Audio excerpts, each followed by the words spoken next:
How to make my chewy chocolate chip cookies, the best basic cookie you're ever gonna make.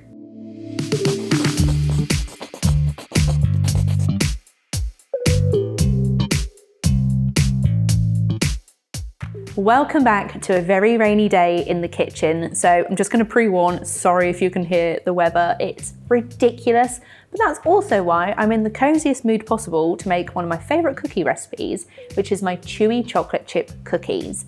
And as you know, I'm obsessed with cookies. I have so many New York City cookie recipes, cookie bars, everything under the sun, cookie pies. But often, you know, when you walk down the supermarket aisle in the bakery and you see those big cookies, they're a little bit flat, they're a little bit soft in the middle, a little bit chewy. This is essentially a homemade version of them, but effectively for the same price as one bag of cookies, you get 18, 20 cookies. It's worth it because they are so good and you can kind of adapt them how you want a little bit with different flavors, different chocolate chips, and just have fun with such a good basic cookie dough. So when it comes to a cookie recipe like this, I'm a firm believer that in the base of a cookie, you can still use a baking spread or a block butter.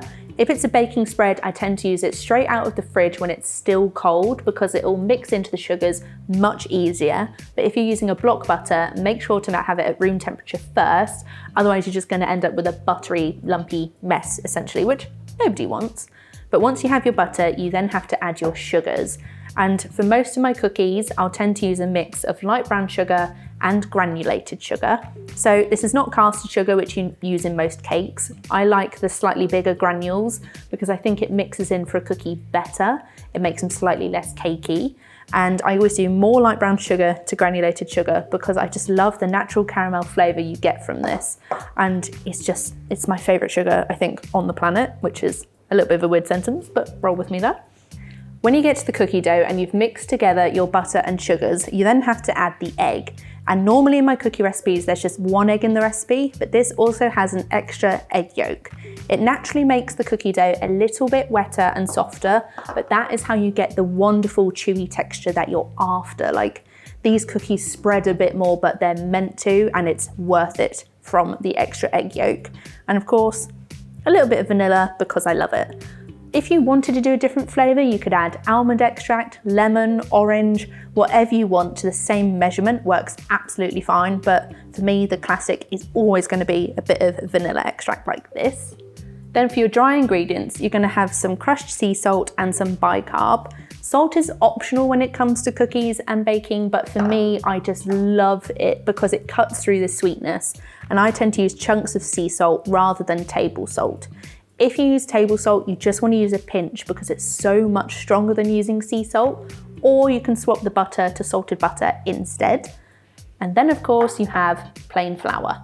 If you use self-raising flour, I can basically guarantee you that these are going to end up one giant cookie mess on the tray, which nobody wants. So make sure you have the plain flour ready. I am the person who sometimes gets these mixed up because I just get it out of the wrong tub, but I've made sure today it's definitely plain flour.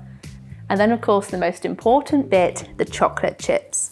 So for this basic recipe, I've gone for milk chocolate, but you can use dark chocolate, you can use white chocolate, you can use a mix, you can use any chocolate bar, like solid chocolate bar you fancy and chop it up like Cadbury's.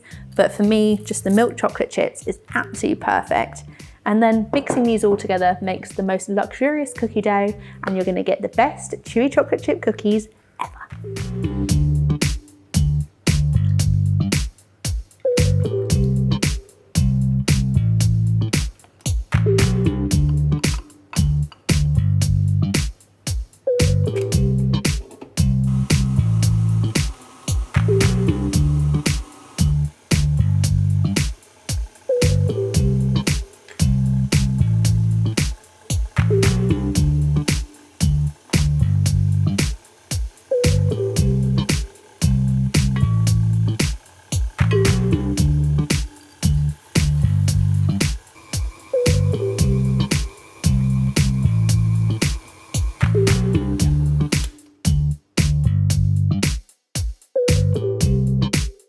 Once your cookie dough is ready, you'll see that it's a little bit softer than other cookie doughs, but that's absolutely fine.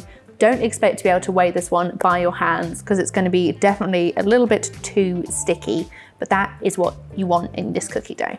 So because it's now ready, I'm gonna grab a 5cm scoop. This is just like an old sort of style ice cream scoop. I now call them cupcake scoops, cookie scoops, but I'll link this one in the description box below because it's the perfect size for these cookies. And I make sure to grab some really large baking trays, which I can't actually now pick up. So yeah, some really large baking trays and some parchment paper because I want to be able to fit 6 cookies on a tray. So yes, you'll need quite a few trays, but it's worth it, I promise. But make sure you line them properly and have enough room for each cookie to be able to spread.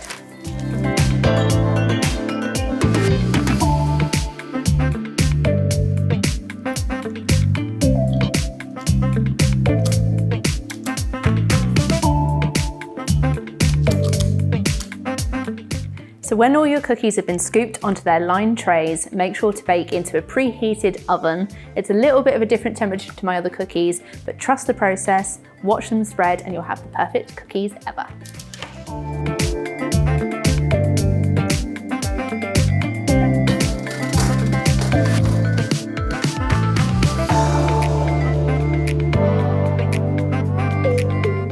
So if your cookies ever come out slightly misshapen, grab a really big cutter and scoop them into the cutter, and then you'll be able to make the perfect round cookie like there was never a problem before.